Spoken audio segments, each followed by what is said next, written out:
দুপুরবেলা রেডি হয়ে বেরিয়ে পড়েছি পাড়াতেই।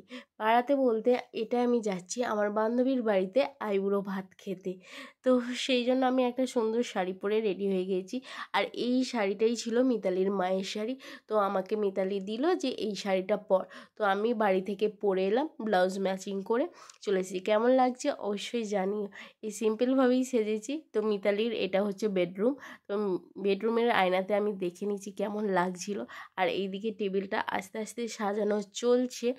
আর এইদিকে ইচ্ছে রানী আমার সঙ্গে এসেছিল, মানে ইচ্ছে রানীকে আমি বলেছিলাম যে আমাদের পরে দুজনের ফটো তুলে দিবি, সেই কারণে।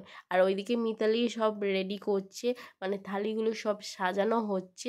আর এইদিকে আমি ইচ্ছেকে বলছি যে কেমন লাগছে আমাকে দেখতে। ও তো সবসময় পিসুকে ভালোই লাগে বলে। তো তারপরেই ওর খাওয়া হয়ে গেছে, কারণ ও সকাল সকাল খেয়ে নেয়। আর তখন আমাদের একটু বেলা হয়ে গেছিলো। আর এই হচ্ছে প্লেট, মানে টেবিলটা পুরো খুব সুন্দরভাবে মিতালি সাজিয়ে দিয়েছে। আর এত সুন্দর লাগছে। এদিকে একটা লেস, মানে কুরকুরে ক্যাডবেরি প্লেট দিয়েছে।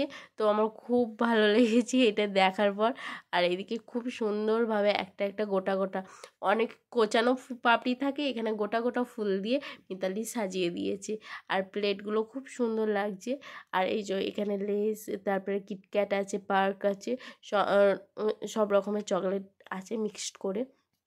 তো এইদিকে আমি তো ভাত খেয়ে খেয়েই যাচ্ছি। এইদিকের মেনু দিক ও মাছ ভাজা, যেমন ভাজা থাকে, মাছ ভাজা, বেগুন ভাজা, আলু ভাজা, শাক ভাজা, আর স্যালাডটা এত সুন্দর ডিজাইনভাবে করেছে, খুব সুন্দর লাগছিলো। এখানে চিংড়ি পোস্ত ছিল, চিকেন ছিল, পাঁপড়, পায়েস, 5 রকমের মিষ্টি, চাটনি এই ছিল।